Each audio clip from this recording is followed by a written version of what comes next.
Hi there. You may not be familiar with me, but welcome to my channel anyway. I go by Smurf. Here I'm going to mostly be covering anime and manga topics of all kinds. And who knows, I may cover your favorite series, some of your specific favorite characters, some favorite topics of yours. Please like and subscribe, and let's get on with the video. Across the years, I've been watching, reading manga and anime. I often notice that sometimes there's characters, and specifically MCs, who aren't liked for reasons that I don't completely understand or that I find a little bit odd. And oftentimes, those fans or readers, they may have good reasons, but in this case, I feel Deku, the main protagonist of My Hero Academia, is one of those characters who deserves a little more credit than he gets. In this video, I'm going to break down some of Deku's character, cover a few pros and cons through unbiased lenses, and at least clear up some misconceptions that people have about Deku. Deku is your average 14 to 16-year-old teenager. Shy, self-esteem issues, still figuring himself out as a person, loves his friends and family, is into girls. You get the point. In addition to the aforementioned traits, Deku also possesses a strong sense of heroic justice that we see throughout his story, and it's mostly inspired by his idol and the #1 hero in the world of My Hero Academia, All Might. When we first see Deku, he's showing signs of this sense of justice at the age of just 4 years old, as he defends a child from being bullied by the likes of Bakugo and his friends that show up, while they taunt and punch and kick Deku for being quirkless. And he was never really praised as exceptional growing up, and yet his selfless nature is something that Deku strives to maintain and build upon as he becomes the new successor of One for All. Deku getting One for All was sheer luck. However, two things that some people overlook are: one, Deku, regardless of getting One for All by luck, still has to put in the work that he needs to control this power and make it his own, which for someone in Deku's position is very difficult, because not only did he have to endure strenuous training to ready his body for One for All, he then still had to understand and master the power when he's never had a quirk of his own before, and then 6 other quirks on top of that later on. Some characters in MHA can't even master one. So while his strong sense of justice and equally strong bravery led him to getting One for All, it was his devotion and hard work that led him to attaining a body that All Might believed was capable of withstanding the immense backlash of One for All, and then over time mastering this unruly power. And 2, Deku's selfless nature that we discussed a minute ago is the very thing that led All Might to making the decision to make Deku his successor. All Might is now in a position where he can no longer be the symbol of peace, quote unquote, in the way that he used to be. And with that, Deku now has the weight of the world on his shoulders, protecting not only his friends, but the only direct family member he has left, his mother. Despite him being in such a privileged but difficult situation, Deku remains thankful for all the positive things that he's received after obtaining One for All, as he strives to make the world of heroes a better place for everyone. Deku's character development is normally where I see people complaining about why they don't like him. He's typically referred to as a crybaby, or someone who doesn't learn his lessons or doesn't grow. Like, I get it if you don't like whiny or emotionally weak characters. That's cool. I feel like it's not a good enough reason when there's other characters out there such as Naruto or Luffy who cry for similar or other various reasons, and they're around the same age. Now, as far as his growth is concerned, let's take a look at Deku in chapter 1. He was so distraught about not having a quirk because he felt like he could never be like his idol, All Might, which we know from early on is Deku's literal obsession. To make matters worse, due to All Might being depressed about his real body, it makes Deku feel worse about not having a quirk by literally telling him he was better off becoming a cop. It really takes Never Meet Your Heroes to a whole new level for Deku. Kind of a shot in the heart for the person you look up to tell you to hang it up, don't you think? Imagine you wanting to be a basketball player and you look up to the Michael Jordans, the Kobe Bryants, and etc. But your favorite is LeBron James, and you strive and you struggle to be just like LeBron James. You have this picture on your wall, you have his figurines, you just love LeBron James. And when you meet him after all this work you put in to be just like him, he tells you you're better off just being a tall boy. How would that make you feel? Wouldn't it make you feel terrible, or wouldn't it make you feel bad to hear the person that you look up to put you down like that? Now, if we take a look at his fight against Shoto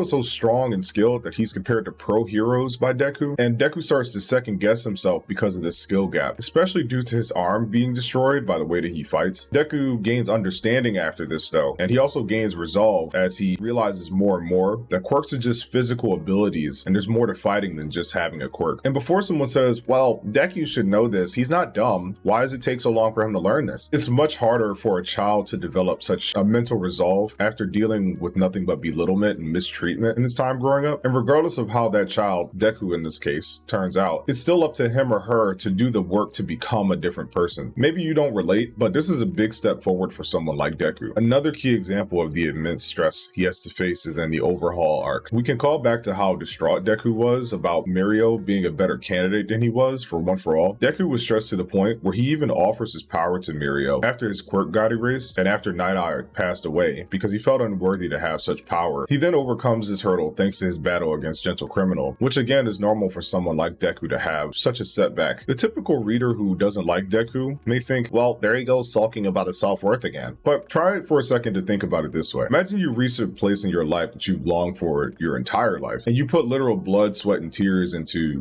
being in this place. You took pride in getting there. You struggled, and then you realize that there was someone who was more worthy than you to attain it all the time, especially after a lifetime of being degraded for your worthlessness. It sucks, doesn't it? If regression happens at times, and that's the point here. Combating such things instead of sulking is a huge step for a child with struggles like Deku. And also, yes, I am touching on the fact that Deku is a child quite a bit, not as an excuse for narrative reasoning, but it's because children who struggle with their identity are typically very impressionable, especially by those older or more popular than themselves. Kids around his age and younger typically take things to heart harder than your average age manga reader. Deku's strides to become better and stay positive, I feel, are written in such a way that shows regardless of what he's faced with, he will overcome it, even if he has a setback or two. There's obvious progression of his character. Deku is also a good example of an archetypal hero. He starts in one world where either he's powerless or he's outcasted for being different, and then he's thrusted into another where he's given a huge purpose. In this case is One For All. Where the story is currently, Deku has learned to overcome anxiety of talking to his crush. He's learned to share the weight of the world with his friends instead of shouldering it alone. And he's also come to grips with not only himself, but his predecessors when it comes to being chosen for One For All. As he continues to be pushed to his limits by Shigaraki and All For One, keep in mind how his problems across his journey include his status as a worthy successor, having to on the spot learn 6 additional quirks, watching all the heroes he looked up to and loved give up in the middle of a large crisis, dealing with All For One and putting his friends in constant danger, and almost being forced to beat up innocent civilians that he means to protect, all led up to Deku's ultimate low point, Damage Epsilon. We hadn't seen Deku make super noticeable progress like, say, Endeavor with his family, for example, until he hit said rock bottom. And if it happened any earlier than it should have, it would have rushed the entire arc and made the character development for Deku way less impactful overall, as he's recovering from whatever his low point is. Also, the entire manga would begin to feel rushed, and you can honestly apply that to any character. We spoke on Endeavor for a second, but could you imagine in maybe like 5 chapters after we saw the issues that Endeavor was having, that he just fixed everything? There would be no prolonged progress for Endeavor's character. Making it longer of a journey and having setbacks, as we spoke about earlier, it helps a lot for a character's progression. And Horikoshi writes Deku in such a way that he forms the story's backbone. The story began with Deku, and in one way or another, it's going to end with Deku. I have covered a lot here, and I don't want to make it seem like Deku is the second coming of a Light Yagami or an Eren Yeager, etc., because I do recognize that Deku has flaws from both the reader perspective and within the story itself, but Deku definitely isn't the greatest manga or anime MC ever, and I won't ever pretend he is. But I think I grow more and more irritated by the opinions of those who don't really read to understand the character they dislike, but instead they skim over a character and call him trash or bad, and they just don't have good reasoning as to why they don't like him, but will like another character sharing similar, while not exact, qualities or traits or struggles. And it's one thing to dislike the design or its powers or even the personality if you don't relate. That's totally understandable. What I am saying is, he is a more than capable MC who has some depth to him outside of just being a child struggling with depression and self-worth. He definitely deserves more credit. He brings out the best in the rest of the cast, and he hasn't even gotten close to what he'll be in the end of the story. If there's something I missed, please comment down below and I'll read what you guys have to say. But until next time, it's your boy Smurf,